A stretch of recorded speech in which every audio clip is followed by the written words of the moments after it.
Hi there, my name is Rita, and I am a 35-year-old woman. For a couple of years, I was paralyzed because of a car accident. It was a tough time for me, but I was grateful to be alive.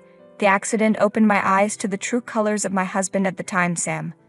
I met Sam at the movies. It might sound a little crazy, but we both happened to go to see the same movie alone and ended up sitting next to each other. We started talking and joking about the movie. When we left the theater, I got a good look at his face and was struck by how handsome he was. We didn't want to stop talking, so we went to a nearby cafe for coffee. That one spontaneous date led to many more. Sam was a great guy. He was funny and knew how to make every moment enjoyable. He came from a wealthy family, so he often spoiled me. I had a lot of fun with him. After dating for 4 years, he proposed to me, and I was excited to live a good life with him. The next couple of years were great, or so I thought. Looking back, I see there were issues that I ignored because I loved him, but I still had a good time with him. Of course, like any couple, we had our fights.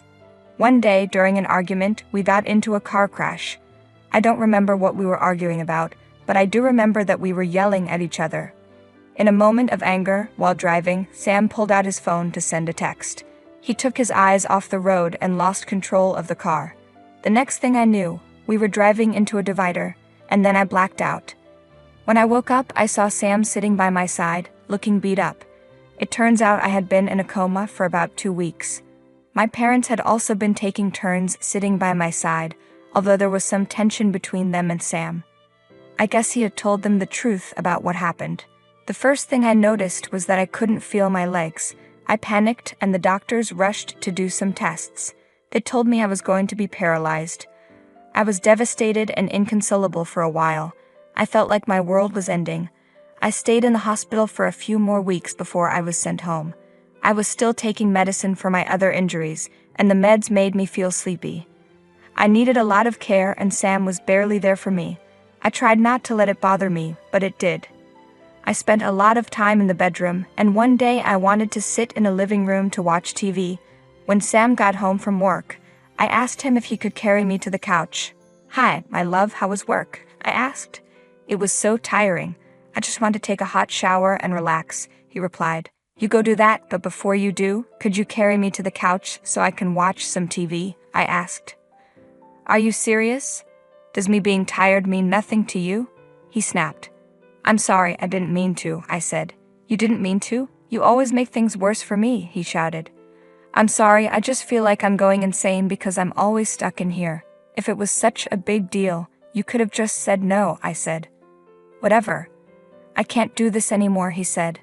"What are you talking about?" I asked. "I can't deal with you. You're so tiring. I hate it. I deserve better than this. I'm done. I'm leaving," he said. "You can't leave me. How am I supposed to do anything in this state?" I cried. "I don't know, and I don't care. Do what you like. Bye," he said. I was beyond heartbroken. I know caring for someone who is paralyzed is not easy. It's a full-time job. But we vowed to stay together through sickness and health, and I was paralyzed because of his reckless driving. I know he hadn't been great whenever I was sick. He would leave me to deal with my sickness alone. I remember one time when I got pneumonia and needed to be hospitalized. He conveniently had a business trip right when I started showing symptoms. When I called him because my symptoms got worse, he said he wouldn't come back. I don't even know how I got to the hospital on my own, but as soon as I got into the ER, I collapsed. I was hospitalized for 3 weeks, and not once did he call to check up on me. When I finally got better and was allowed to go home, Sam came back. We had a huge fight, and he didn't even apologize. Looking back, I should have left him right then and there, but I thought it was something I could get over. I didn't want to let go of him. I guess it's true that love can blind people. I managed to fall asleep that night. The next morning, I needed help getting out of bed, but I couldn't do it myself. I can't even begin to describe how helpless I felt. I remember breaking down again before I was stable enough to call my mom and ask her to come over. My mom must have heard the pain in my voice because she came over immediately. I always kept a spare key under one of the flower pots at our front door, so my mom used it to get inside. She found me in bed looking like a complete mess. She quickly helped me out of bed and freshened me up. It felt comforting to have my mother take care of me like she used to when I was a child. Once I was back in bed, My mom asked me where Sam was. I'm not trying to say that I don't want to help you, darling, but where is Sam? She asked. He left, I replied. Left? What do you mean? She asked. Last night we had an argument because he just got back from work and was too tired to take care of me. All I asked him to do was move me to the living room so we could watch TV together. That's hardly a difficult task, she said. No offense, darling, but you barely weigh much. I've seen him carry your drunk brother from the driveway to his room upstairs when they went drinking together after work, and your brother is massive. I know, but he thought that was asking too much. He told me he couldn't keep doing this for the rest of his life, so he just left. That son of a gun, she exclaimed. How could he do that to someone he claimed to love? If your dad got paralyzed, I would be there with him no matter how tired I was. That's what love is. Yeah, I wish I knew that. He's done this before too, you know. Whenever I've been sick, he's left me to deal with it alone. I guess I just hoped my being paralyzed would be different, I said. Oh, sweetie, why didn't you tell us about this? She asked. I don't know. It was embarrassing. I mean, what kind of partner does that?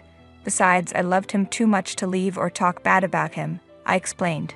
Okay, well, I don't love him too much, she said. I'm going to call his dad. Bill will definitely be able to get a hold of him.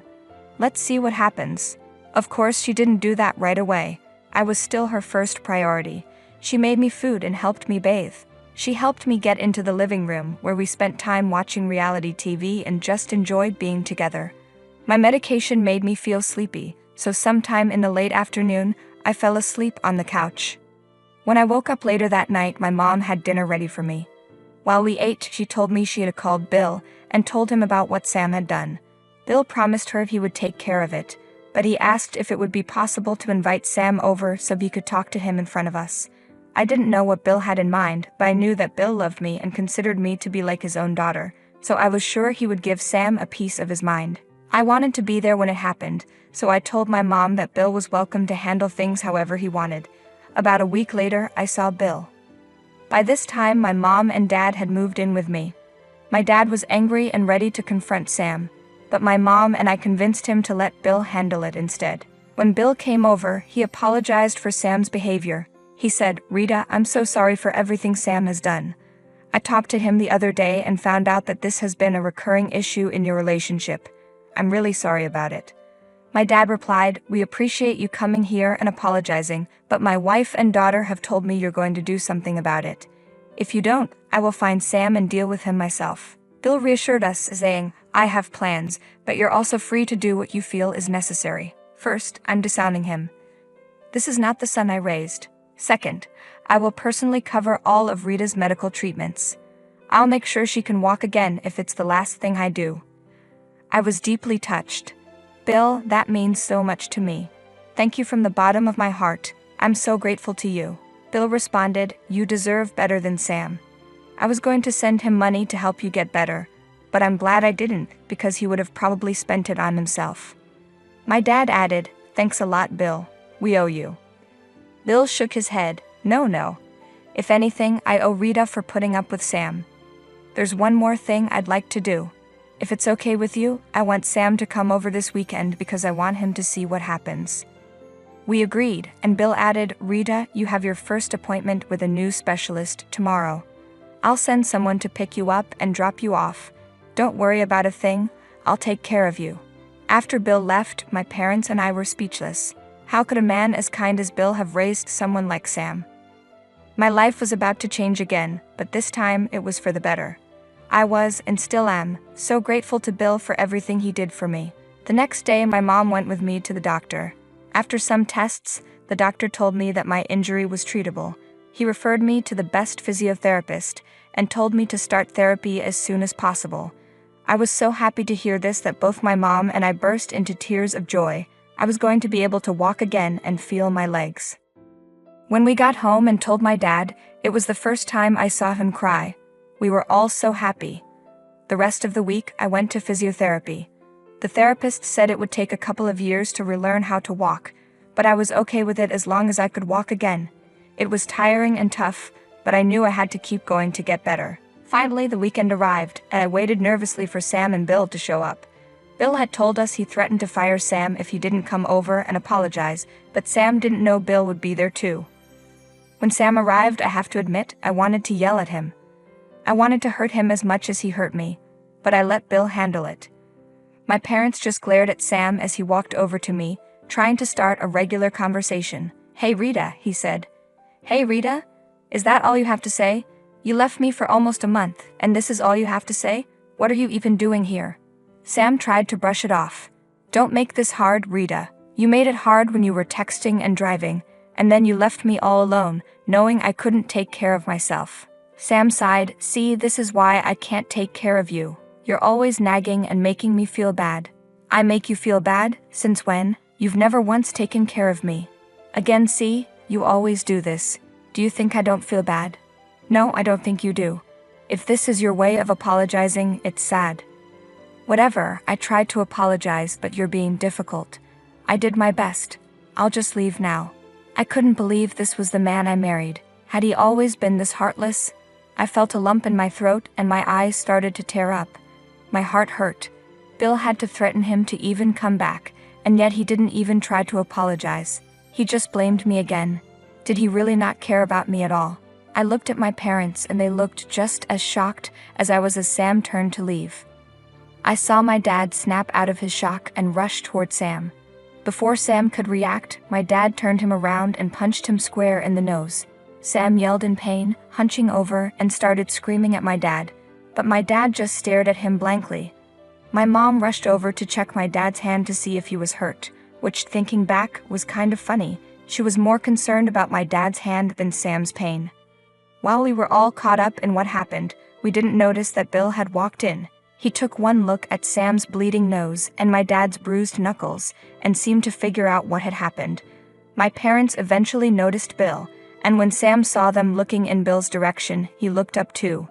Seeing his dad there made his face turn pale. "Dad, what are you doing here?" Sam asked. "I thought I'd drop by to see how the apology was going," Bill said, "and well, I guess it didn't go so well. I tried, but this man hit me," Sam exclaimed. Bill turned to me. "Rita, is that true? Did he apologize?" "No, not really," I replied. "He just blamed me for everything, and when I called him out, he said he left because I was too difficult." Bill sighed. "Wow, I'd love to say I'm surprised, but I'm not. Sam, you've disappointed me yet again." Sam tried to defend himself. "Oh, come on, Dad. Even you have to admit she's being difficult. Try taking care of someone who's always nagging." Bill's voice was stern. "You were the reason someone needed to be taken care of in the first place. You're selfish and ignorant, and I want nothing to do with you. Clear out your desk tomorrow and get out of all of our lives." "You can't do that," Sam protested. "I'm literally your legal heir." Bill then threw some papers in Sam's face. Confused, Sam caught them and quickly scanned over the documents. His face turned even paler. "You can't disown me," Sam said in shock. "Yes, I can," Bill responded. "I'm so disappointed in you that just the sight of your face makes me angry. Your mother would have been ashamed of you." Sam's voice broke. "How can you do this to me? I'm the one who's heartless." Bill didn't hold back. "You were the one who abandoned your paralyzed wife after causing the accident that led to her paralysis." "I said I was sorry," Sam cried out. "No, you didn't," Bill retorted, "and you're not going to get anything from me or Rita." Sam sneered. "What could I possibly get from Rita?" Bill answered calmly, "Every one of my assets will go to her when I die." "What?" Sam said, stunned. "She's been so strong and has dealt with you for so long.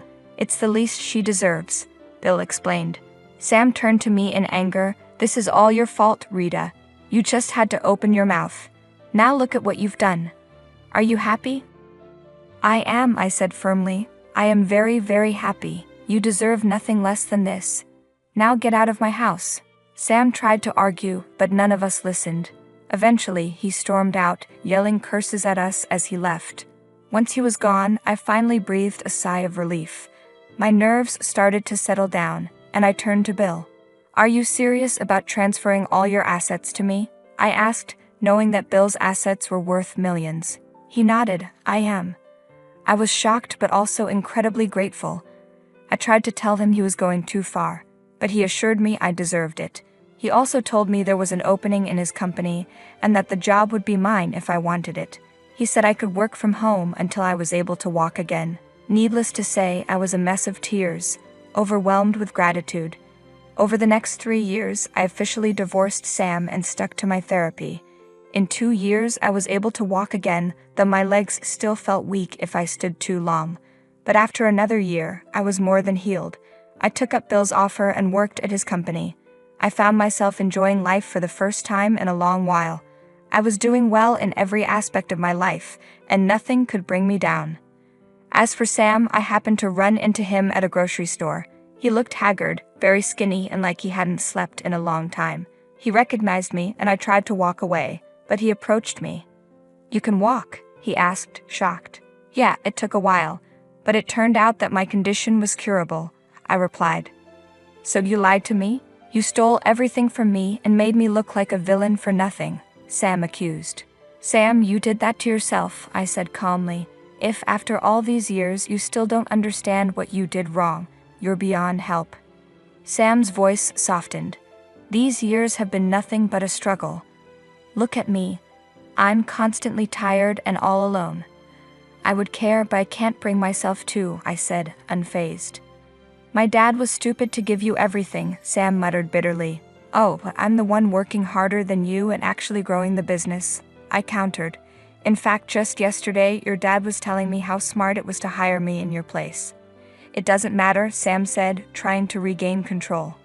"I'll talk to my dad and have him see the error of his ways." "Whatever, Sam. I wish you nothing but luck. Goodbye." Running into him and seeing him in that state made me feel great.